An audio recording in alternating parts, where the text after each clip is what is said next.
예, 이제 지금 창세기 강의를 제가 하고 있는데 이제 한 두 번 정도 남은 것 같네요. 49장, 50장. 지금 끝나고 뭘 하나 지금 기도 가운데 있는데 아마 하나님께서 제가 이번에 그 창세기 말씀을 쭉 준비하면서 야곱에 대한 매력을 많이 느껴가지고 야곱하고 비슷한 사람이 성경에 누굴까? 그래서 막 찾아봤어요. 그랬더니 야곱하고 비슷한 인물이 한 명 있더라고요. 예, 지금은 얘기하지 않고 to be continue. 예. 오셔서 직접 확인하는 그런 모습이 있었으면 좋겠습니다. 그 야곱하고 진짜 닮은 사람이 한 사람이 있어요.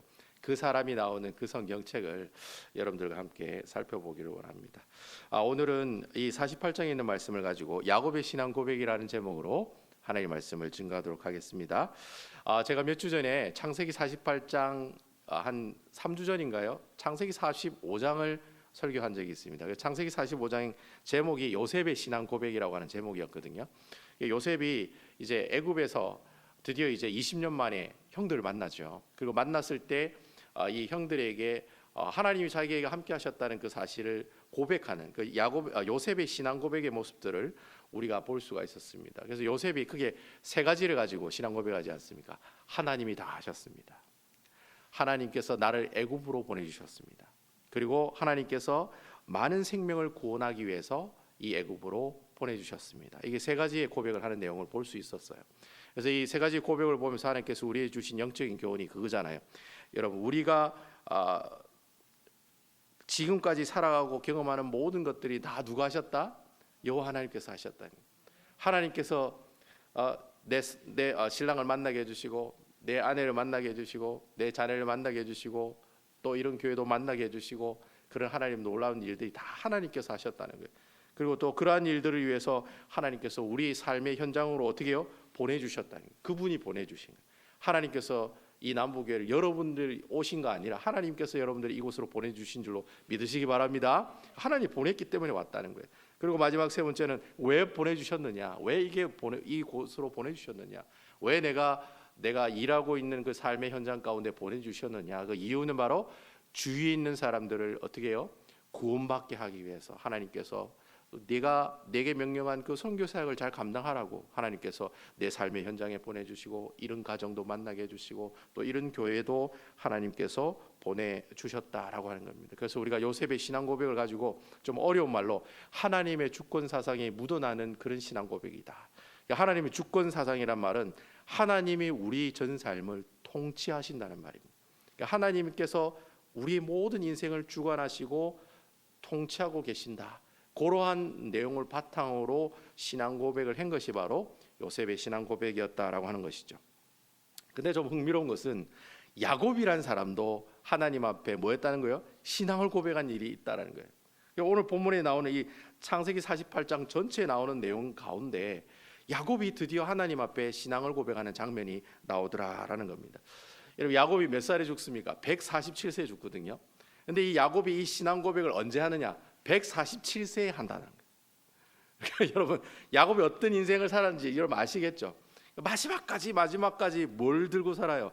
야곱의 그 고집스러움을 들고 살다가 자기가 죽을 때 되니까 하나님이 이렇게 하셨구나라고 신앙 고백하고 있는 내용이 오늘 본문에 나오고 있다라고 하는 겁니다. 그래서 여러분, 지금까지 우리가 야곱의 인물을 쭉 살펴봤지만 야곱이 어떤 인물입니까? 여러분, 야곱이 좀 좋은 면이 많았어요? 나쁜 면이 많았어요? 다 별로 좀 거시기한 내용들밖에 없었다는 거예요. 야곱의 모습을 보면 누가 생각납니까? 우리 모습들이 생각나는 것처럼 야곱은 늘 자기 중심적이고 다 자기 중심적으로 생각하고, 자기가 하고자 하는 일은 하나님에게 묻지도 않고 따지지도 않고 자기 마음대로 그 일들을 행해 나가는 기분파잖아요. 기분파. 내가 이거 해야 되겠다면 분명히 그 일을 이루어 나가는 캐릭터가 바로 야곱이라고 하는 사람이 가지고 있는 캐릭터였다라는 겁니다. 그래서 여러분, 이전에 있었던 요셉의 신앙 고백이랑 오늘 우리가 보고 있는 야곱의 신앙 고백을 여러분 나중에 집에 가서 비교해 보시면 너무 많이 틀려요. 야곱의 신앙 고백은 왠지 좀 멋있고 논리적이고 합리적이고, 하여튼 요셉이 잘생겼는지는 모르겠지만 일단 멋있어. 이게 되는지 모르겠는데 일단 멋있어. 요셉이 하는 모든 이야기는 일단 멋있어요. 근데 여러분, 야곱이 하는 신앙 고백은 여러분 나중에 살펴보면 알겠습니다만 이 아주 심플하고 아주 시크하고 뭐라고 표현할 거예요? 굵고 짧다고 얘기해야 되나? 요셉의 신앙 고백은 왠지 이렇게 권투 시합을 하면 이래 왠지 잽잽잽잽잽 이래 사람을 기분 나쁘게 하는 그런 신앙 고백인지는 모르겠지만, 근데 야곱의 신앙 고백은 이렇게 한번 이래 훅 날리는 카운터 펀치 같은 굵고 짧은 그런 아주 시크하고 간결한 그런 신앙 고백을 우리에게 보여주고 있다. 그럼에도 불구하고 이 야곱의 신앙 고백 안에는 야곱이 지금까지 살아온 그 산전수전 공중전을 겪었던 그 경륜 가운데 얻었던 그 신앙적 노하우, 이것이 하나님이야, 이것이 하나님이여, 뭐 이런 신앙적 노하우가 아주 엑기스처럼 이렇게 배어 있는 신앙 고백이 바로 야곱의 신앙 고백이다라고 하는 겁니다. 야곱의 신앙 고백 안에도 요셉의 신앙 고백처럼 하나님의 주권 사상이 아주 많이 담겨져 있어요. 그런 내용들이 오늘 이 말씀을 통해서 우리에게 이야기해주고 있다는 거죠. 그래서 우리가 48장 1절 말씀부터 쭉 살펴보면서 야곱의 신앙 고백의 마지막의 내용 부분에 가면 나오거든요. 그래서 그 마지막 내용까지 한번 도대체 야곱의 신앙 고백이 어떤 내용인지, 그리고 이 야곱의 신앙 고백을 통해서 하나님께서 우리에게 주시는 영적인 교훈의 모습들이 무엇인지를 한번 여러분들과 살펴보도록 하겠습니다. 여러분, 우리 다 같이 1절에 있는 말씀 한번 다 같이 한번 읽어볼까요? 1절 시작. 이힐 후에 어떤 사람이 요셉에게 말하기를 내 아버지가 병들었다 하므로 그가 곧 두 아들 므낫세와 에브라임과 함께 이르니.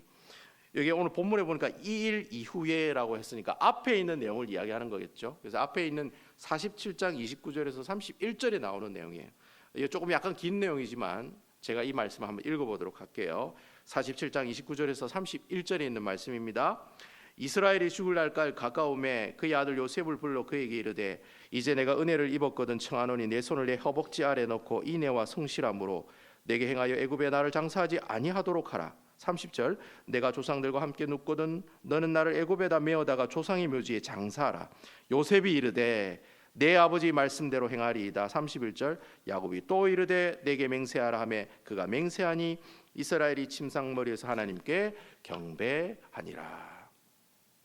야곱이 이제 말년에 이제 죽음이 가까이 왔을 때 이제 야곱이 정말 사랑하는 아들 요셉을 부릅니다. 그리고 그 마지막으로 그게 아주 중요한 신앙적인 부탁 하나를 하고 있는 내용이 오늘 본문의 내용에 나오고 있다는 거예요. 저 여러분 보시는 본문 내용처럼 내가 죽으면 어디에다 묻어달라는 겁니까? 미국에다 묻지 말고 어디다 묻어달라는 거예요. 내 고향 땅, 부산 땅 어느 공동묘지에 묻어달라는 거예요. 그러니까 야곱을 내가 애굽 땅에서 죽지만 애굽 땅이 절대 나를 묻지 말고 내 유해를 들고 어디에요? 가나안 땅까지 가서 그곳에 가서 장사를 해줬으면 좋겠다. 그렇게 야곱이 요셉에게 부탁을 하고 또 심지어는 어떻게 해요? 맹세까지 받아내요. 아버지 그리 하겠습니다. 아버지 그리 하겠습니다. 두 번이나 맹세하잖아요.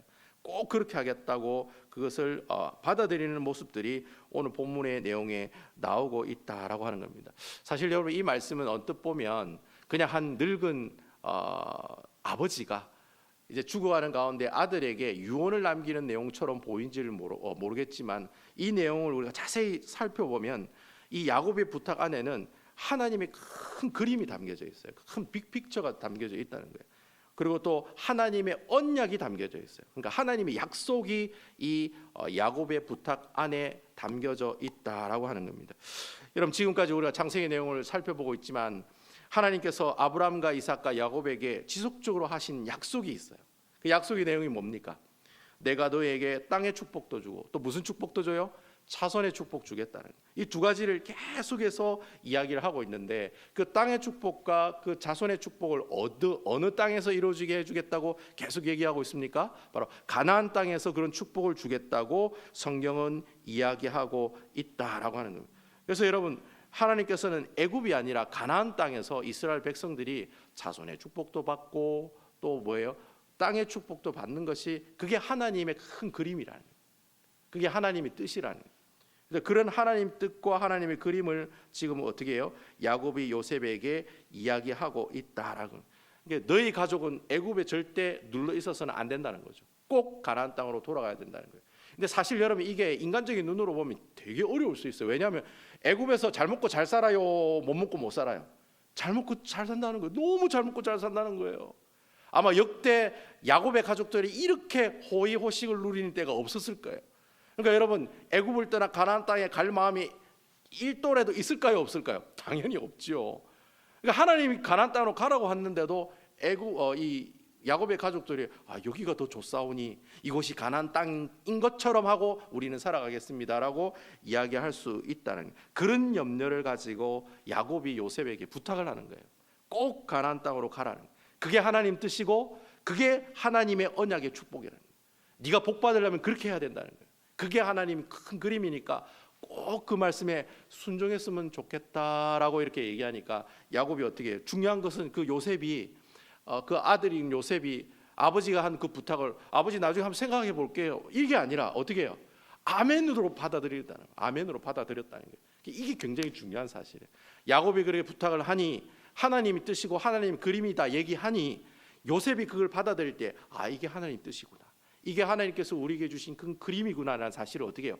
깨달았다는 거예요. 요셉도 참 기본적으로 가지고 있는 신앙이 너무나도 탁월한 사람이라는 거예요. 그러니까 아버지가 착 얘기하니까 이 아들이 어떻게 해요? 척 하고 받았다는 거예요. 딱 얘기하니까 딱 받아들이고 맹세하고 그렇게 하겠다라는 그 내용이 오늘 본문의 말씀을 통해서 이야기하고 있다는 거예요. 그럼 이러한 사실들을 우리가 염두에 두면서 다시 한번 1절에 있는 말씀을 제가 한번 읽어보겠습니다. 그러한 사실을 염두에 두고 1절 여러분 다시 한번 보도록 할게요. 1절 제가 읽겠습니다. 이 일 이후에 어떤 사람이 요셉에게 말하기를 내 아버지가 병들었다 하므로 그가 곧 두 아들 므낫세와 에브라임과 함께 이르니. 이제 하나님께서 이 요셉을 통해서 하나님의 뜻이 무엇인지를 얘기하셨어요.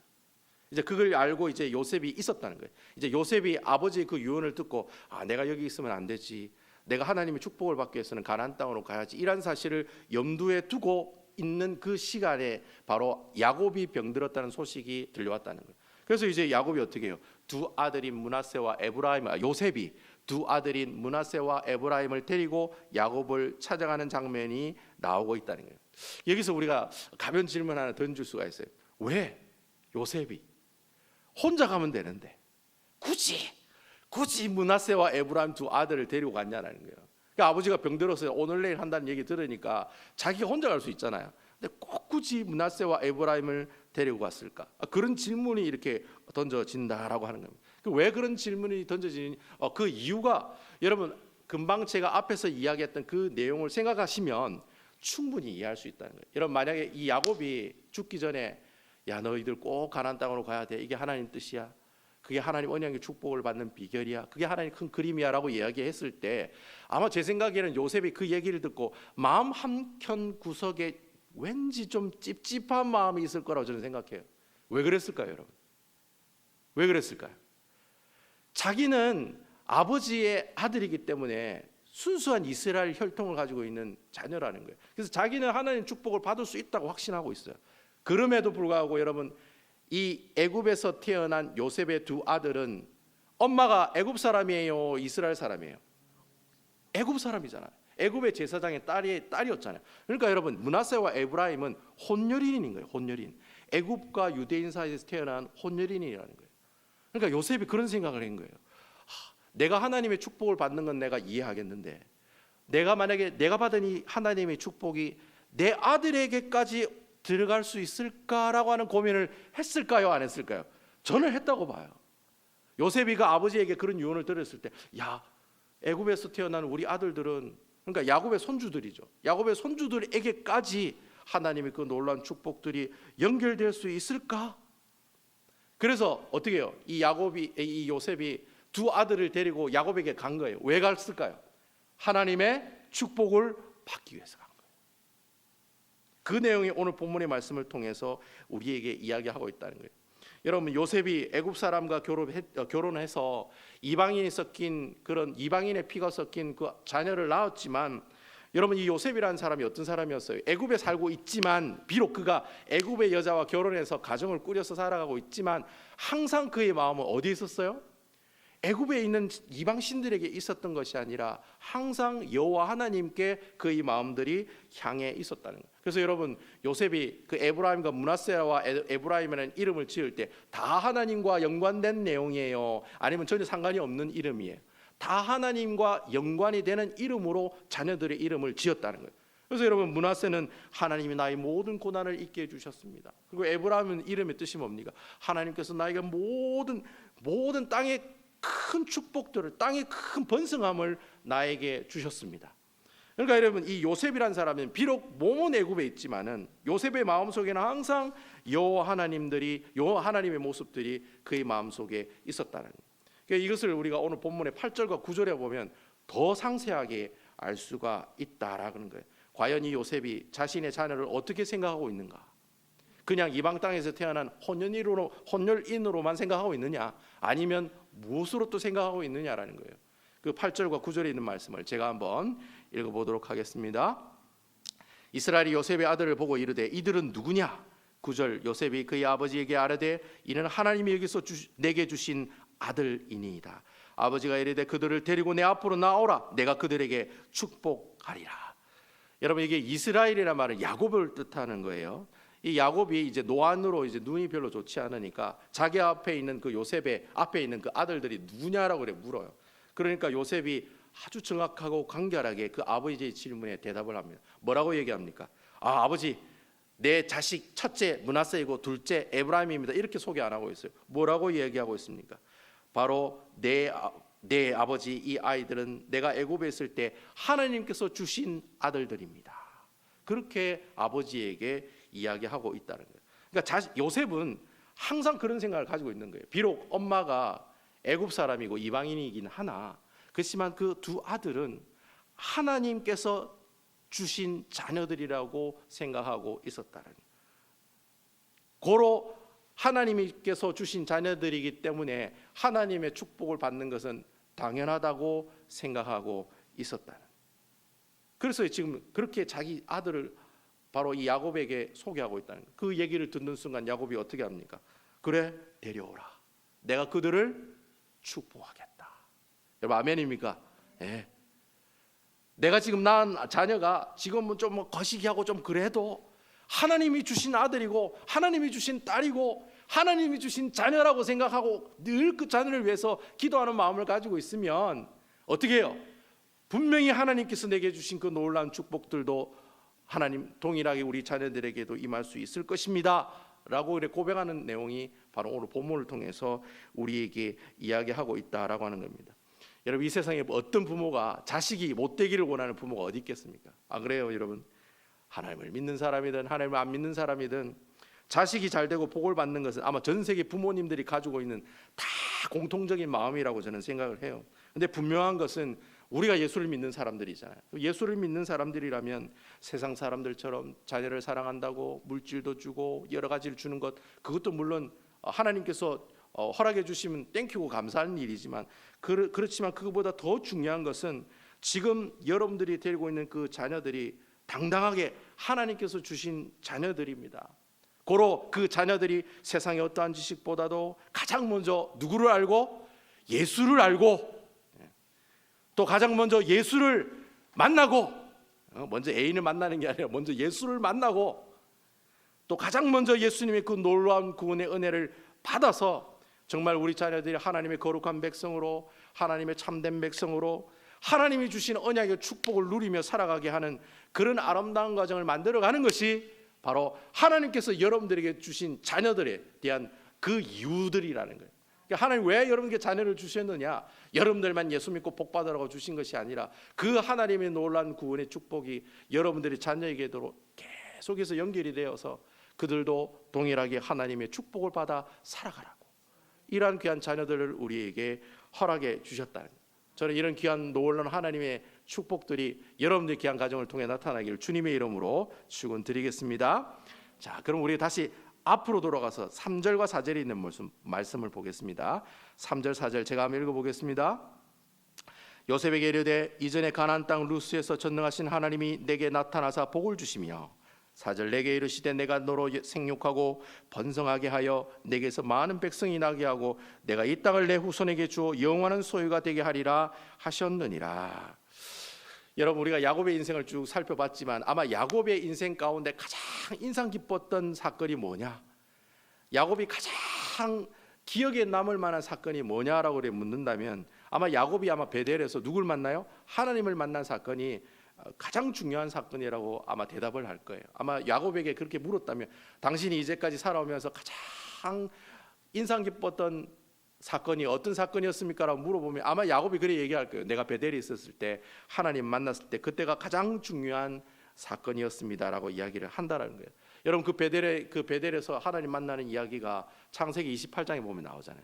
그 창세기 28장에 보면 야곱이 형의 에서의 칼을 피해서 하란의 삼촌의 집에 라반의 집에 하란에 있는 라반의 삼촌 집에 도망을 가고 있는 중이었잖아요. 그런데 그 야곱이 도망을 가다가 오늘 성경에 보니까 루스라는 곳에 도착했는데 이 루스가 이제 베델입니다. 이 베델이라는 곳에 도착했는데 사실 여러분 그 당시 그 중동 지방이나 팔레스타인 지방에는 손님 환대법이라고 하는 게 있었어요. 그래서 그 당시 만약에 나그네와 여행자가 밤늦게 자기 마을에 도착하면 그 여행자나 아니면 그 사람을 어떻게 그 나그네를 반드시 그 마을에 있는 사람들 중에 한 사람이 그 사람을 초대해서 그 사람을 재워주고 그 사람을 먹여주고 하는 그런 법들이 있었다는 거예요. 그러니까 다 그렇게 했다는 거예요. 그 주위에 있는 사람들은. 그런데 여러분 오늘 성경에 보면 그때 그 성경에 보면 이 야곱이 베델에 도착했을 때 어떤 집에서 잤다고 했습니까? 아니면 노숙을 했다고 했습니까? 노숙을 했다는 말이에요. 그 노숙했다는 말이 무슨 말이에요? 그 베델 땅에 갔더니 자기를 환대해주고 자기를 도와주는 사람이 아무도 없었다는 거예요. 안 그래도 서러운데, 안 그래도 형 때문에 내가 지금 그 먼 몇천 킬로나 떨어져 있는 하란 땅을 내가 가기 위해서 그렇게 쉴 새 없이 광야길을 걸어가고 있다가 내가 베델에 온 것에 도착했는데 내가 그러니까 도망가는 것도 서러운데 베델 땅에 왔을 때 어떻게 해요? 사람 대접 못 받는 그런 모습들로 지금 이 야곱이 베델에 있는 곳에서 노숙을 하고 있었다는 거예요. 이 말을 좀 우리가 좀 우아하게 표현하면 야곱의 인생 가운데 가장 어두운 터널을 지나갈 때가 어느 때이냐? 바로 베델에서 노숙을 할 때였다라고 하는 겁니다. 근데 여러분 중요한 것은 야곱이 그렇게 인생 가운데 가장 어둡고 가장 비참하고 가장 힘들었을 때 바로 그때 그곳에서 누구를 만납니까? 바로 전능하신 여호와 하나님을 만났다는 거예요. 아멘입니까? 그냥 하나님이 아니에요. 여러분 딱 보면 전능하신 하나님 딱 이렇게 써 있다는 거예요. 내 인생에 가장 어렵고 가장 서럽고 가장 힘들고 가장 괴롭고 가장 고통스럽고 가장 상처를 많이 받았을 바로 그때에 바로 우리 전능하신 하나님을 이 야곱이 만났다는 거예요. 할렐루야. 그리고 여러분 그 전능하신 하나님이 야곱에게 그렇게 약속을 하시는 거예요. 오늘 본문에 있는 말씀처럼 내가 너희를 생육하고 번성하게 해주겠다. 너를 통해 많은 백성을 낳게 해주겠다. 또 내가 이 땅을 내 후손에게 주어 영원한 소유가 되게 해주겠다라는 그 하나님의 놀라운 축복의 약속을 내가 가장 힘들 때, 내가 너무 고통스러울 때 바로 그때 전능하신 하나님이 나에게 약속해 주셨다라고 하는 겁니다. 바로 이러한 놀라운 축복의 약속을 근거로 해서 지금 야곱이 누구에게 축복하고 있는 거예요? 바로 요셉의 두 아들인 그 손주들에게, 므낫세와 에브라임에게 그때 받았던 그 하나님의 놀라운 축복을 가지고 지금 그 손주들에게 바로 이 하나님의 놀라운 축복들을 하고 있다라고 하는 거예요. 그 축복의 내용이 5절에 보면 나오잖아요. 5절 우리 다 같이 한번 읽어보도록 할게요. 5절 말씀입니다. 시작. 내가 애굽으로 와서 내게 이르기 전에 애굽에서 내게 나온 두 아들 에브라임과 므낫세는 내 것이라. 르우벤과 시몬처럼 내 것이 될 것이요. 여러분 여기 내 것이다라고 하는 말의 의미는, 여러분 므낫세와 에브라임은 요셉의 아들이잖아요. 야곱에게는 누굽니까? 손주들인 거예요. 손주들. 다 손주들이고. 므낫세와 에브라임 입장에서는 할아버지죠. 할아버지. 아버지도 아니고 할아버지라는. 그런데 여러분 지금 하나님께서 내 것이다라고 이야기하는 내용은 요셉이 이 야곱의 손주가 므낫세와 에브라임이지만 앞으로 이 손주가 누가 되겠다는 거예요? 자신의 아들로 들어오게 해주겠다는 거예요. 그래서 여러분 나중에 우리가 야곱의 12지파를 보면 요셉 지파가 있어요 없어요? 없어요. 아니 분명히 야곱도 요셉이 아들인데 요셉 지파는 없어. 근데 요셉 지파는 없는데 요셉의 두 아들인 므낫세 지파와 에브라임 지파는 있어요 없어요? 있다라는. 결국 여러분 이 야곱이 축복하는 그 손주들을 통해서 그 손주가 결국에는 야곱의 아들 밑으로 들어오는 그런 놀라운 역사가 일어났다라고 하는 겁니다. 그래서 제가 이 장면을 보면서 또 그런 좀 약간 삐딱한 질문을 던지고 싶더라고요. 아니 이건 분명히 그 요셉이 처음부터 끝까지 계획한 일일 수도 있다. 요셉이 자기 자식들 또한 영적인 그런 축복을 받아야 된다라고는 그런 개인적인 욕심으로 바로 이 야곱을 찾아가서 이런 축복을 받았다. 이렇게 생각할 수도 있잖아요. 그렇잖아요, 여러분. 그냥 요셉이 자기만 축복받지 않고 내 아들도 축복받아야 돼, 그런 생각을 가지고 지금 야곱을 찾아갔다라고 이야기를 할 수 있지만, 그렇지만 그 질문에 대한 대답은 그렇지 않다라는 거예요. 여러분, 우리 다 같이 15절과 16절에 있는 말씀 한번 읽어보도록 할게요. 제가 읽어보겠습니다. 15절과 16절입니다. 그가 요셉을 위하여 축복하여 이르되 내 조부 아브람과 아버지 이삭이 섬기던 하나님, 나의 출생으로부터 지금까지 나를 기르시는 하나님, 16절 나를 모든 환난에서 건지신 여호와의 사자께서 이 아이를 복을 주시오며 이들로 내 이름과 내 조상 아브람과 이삭의 이름으로 칭하게 하시오며 이들이 세상에서 번식하게 되기를 원하나이다.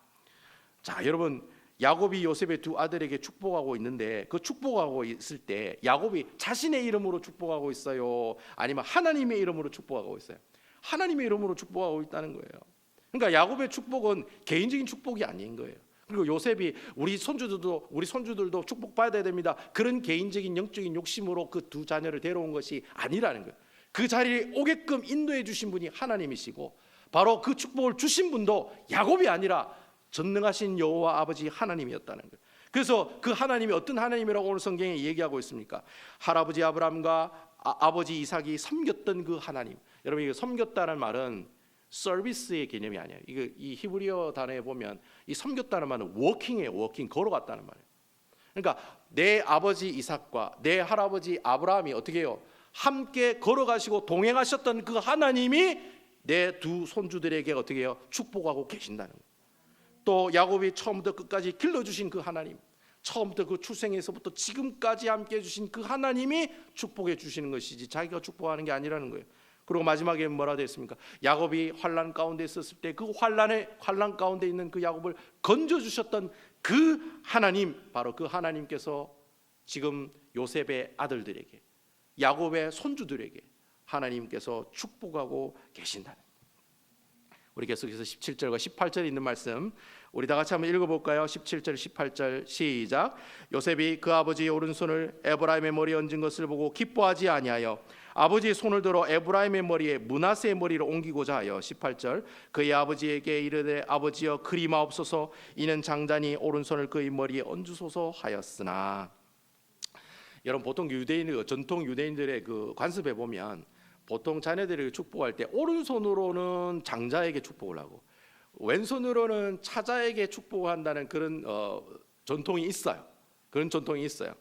그래서 여러분, 그렇지만 여러분, 내가 오른손 축복을 받으면 축복을 막 이따바시 받고 왼손으로 축복 받으면 요만큼 받는다, 그런 내용이 성경에 있어요, 없어요? 그런 내용 성경에 없어요. 그러니까 여러분, 성경에 보면 오른손으로 더 많이 받고 왼손으로 덜 받는 그런 얘기가 없어요. 그래서 여러분, 하나님께서 뭐 여러분들이 자녀를 축복할 때 왼손으로 왼손으로 누구한테 하고 오른손으로 누구한테 그럴 필요가 없는 거예요. 일단 축복하면 그 축복은 다 공평하게 어떻게 해요?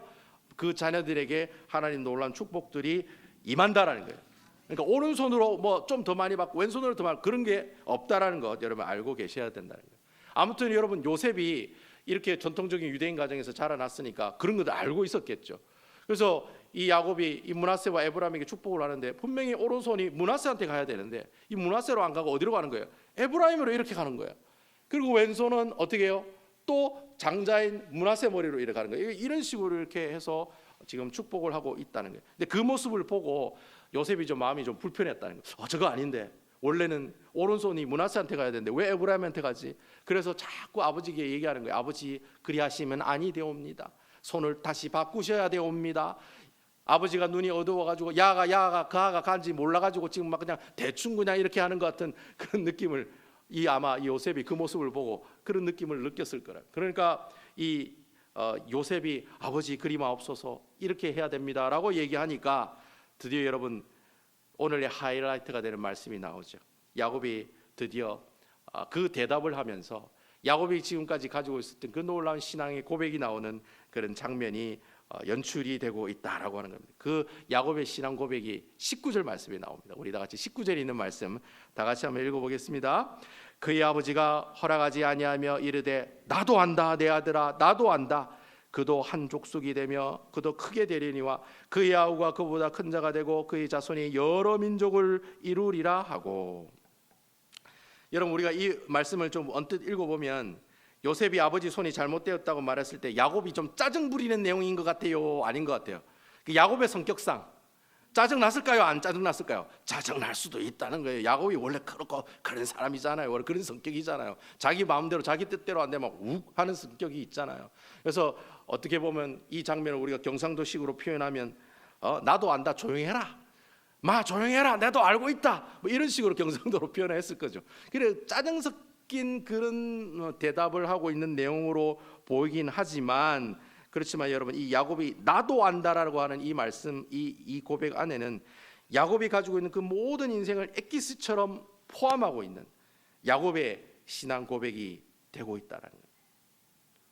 여러분, 이 야곱의 신앙 고백이 우리에게 주는 영적인 교훈이 뭐냐? 여러분, 야곱이 과거부터 현재까지의 삶을 쭉 뒤돌아보면서 깨달은 영적인 교훈이 바로 그건 거예요. 내 인생에 내 마음대로 되는 게 하나도 없다는 거예요. 여러분, 아멘입니까? 야곱이 인생을 살아보니까 자기 뜻대로 되는 일이 하나도 없더라는 거예요. 그렇잖아요, 여러분.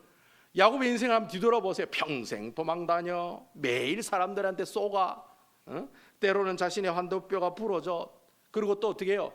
가나안 땅에 와서는 자식들이 또 말을 안 들어가지고 그렇게 고생을 하고, 그렇게 자기 입으로 그렇게 표현을 하잖아요. 바로 왕에게 내가 참으로 험악한 세월을 130년 동안 보냈습니다, 내가 험악한 세월을 보냈습니다라고 이렇게 바로 왕에게 얘기하는 것처럼, 우리가 실제로 야곱의 인생을 뒤돌아보면 자기도 자기 스스로를 뒤돌아보니까 이제까지 야곱 자기 뜻대로 된 게 하나도 없더라는 거예요. 이게 바로 야곱이 내린 최종적인 인생의 결론이라는 거예요. 그래, 내 뜻대로 되는 게 그게 인생이 아니야. 내 뜻대로 하나도 안 되는 게 바로 하나님께서 내게 주신 인생이고 하나님께서 내게 주신 삶의 모습들이다. 이런 이야기를 오늘 이 말씀을 통해서 야곱이 고백하고 있다라고 하는 겁니다. 하지만 여러분, 야곱이 내 뜻대로 되는 게 하나도 없더라 이래가 끝났느냐? 그게 아니라는 거예요. 나중에 죽을 때가 다 되어서 147세에 좀 있으면 돌아가실 분인데 눈 감기 전에 깨달았다는 거예요. 뭘 깨달았느냐? 내가 내 마음대로 내 뜻대로 되는 일이 하나도 없는 게 내 인생이었지만, 그럼에도 불구하고 그 모든 일들이 다 누구의 계획대로 돼요? 다 하나님의 계획대로 진행되고, 다 하나님의 뜻대로 진행이 되고, 다 하나님의 은혜 가운데 완성이 되더라는 거예요. 여러분, 아멘입니까? 아멘 나와야 되는데 바로 이것을 야곱이 알았다는 거예요. 그래서 야곱이 뒤를 돌아보니까 내가 라반의 가나안 땅을 떠나서 라반의 삼촌집 가는 것도 다 누구의 뜻이었어요? 하나님 뜻이었다는 거예요. 그리고 가나안 땅에서 어떻게 다시 이 라반의 삼촌집에서 가나안 땅을 돌아갈 때도 누가 인도하세요? 하나님이 인도하시잖아요. 요셉이 애굽으로 팔려가는 것도 하나님이 하신 일이란 사실을 알았고, 그의 가족들이 애굽으로 이주한 것도 다 하나님의 큰 무엇에 포함이 되는 내용입니까? 하나님이 큰 그림 빅픽처 안에 포함되는 내용이란 사실을 내가 이제 알았습니다. 그 내용이 지금 내가 안다라고 하는 야곱의 신앙 고백이다라고 하는 거예요. 야곱이 지금까지 험난한 인생을 살았습니다. 하지만 수많은 그 날 가운데 하나님이 야곱을 한 번도 함께하지 아니하신 적이 한 번도 없다는 거예요. 저 여러분 잘 들어야 돼요. 야곱이 한 번도 하나님과 함께 하지 않으신 적이 한 번도 없다라는 거예요. 계속 계셨다는 거예요. 계속 걸어가시고 워킹하시고 동행하시고 함께 그 야곱의 길을 걸어가셨던 분이 바로 전능하신 우리 하나님. 그 하나님을 내가 이제 압니다. 내가 그 하나님 알고 있다. 바로 그 고백이 지금 이 야곱의 신앙 고백이다라고 하는 것입니다. 여러분, 우리가 지금까지 인생을 살아가고 있지만 여러분의 인생을 한번 뒤돌아보세요. 여러분, 내가 미국 오는 비행기 탄 거 내 뜻에 상관없이 미국에 비행기 탄 사람들이 있을 거예요. 그렇잖아요, 여러분. 아무 내 뜻에 상관없이 미국 가는 비행기 탄 거예요. 내 의지에 상관없이 일하고 있잖아요. 누군 이화여대고 누군 서울대 나오고 누군 연고대 나와도 세탁소에서 일하고 햄버거 패티 굽고 있고, 그렇잖아요, 여러분. 내가 의도한 것에 상관없이 어느 날 갑자기 내 몸에 뭐가 생겨요? 암덩어리가 생기잖아요. 내가 이제 57세 됐으니까 이제 암이 한번 걸릴 때가 됐다 그러니까 암이 생긴 거예요? 아니잖아요. 아무 내 뜻에 상관없이 내 의도한 대 계획한 대로 상관없이 내 몸에 어느 날 갑자기 암덩어리가 생기고, 도대체 하나님이 무슨 생각으로 나에게 이런 환경과 이런 상황들을 허락해 주시는지, 여러분 미국 이민 생활하면은 아마 100번 1000번도 그런 생각했을 거예요. 왜 나에게 이런 일이? 왜 하필이면 나에게 이런 상황이? 왜 하필이면 내가 이런 사람을 또 만나? 아마 이런 생각 아마 여러분들 다 해보셨을 거랍니다. 그러한 고백과 그러한 한탄과 그러한 슬픔 가운데 여러분들이 있을 때 저는 여러분들이 오늘 이 야곱이 하고 있는 나도 안다라는 이 고백이 바로 여러분들의 고백이 되기를 주님의 이름으로 축원을 드리겠습니다. 내가 지금은 좀 영적인 감각이 좀 별로 없어서 하나님의 뜻을 구별하지 못하고 분별하지 못하고 있긴 하지만 때로는 그렇잖아요. 신앙생활 하다 보면 어쩔 때는 영안이 밝아서 하나님 하신 일들 눈에 다 보일 때도 있지만 어떨 때는 안 보여? 죽어도 안 보여? 그게 하나님 뜻인지 그게 하나님 뜻이 아닌지 구분을 못할 때가 너무 많아요. 그럼에도 불구하고 내가 알고 있는 한 사실이 있으니 그게 뭡니까? 예수님께서 나를 위해 십자가에 못 박혀 죽으시고 나에게 죄 없다 하시고 의롭다 하시고 하나님과 그 관계를 회복시켜 주시고 그가 죽고 부활하심으로 우리에게 부활의 산 소망과 영생을 주신 그 놀라운 구원의 은혜, 구속의 은혜, 그건 알고 있다는 거예요.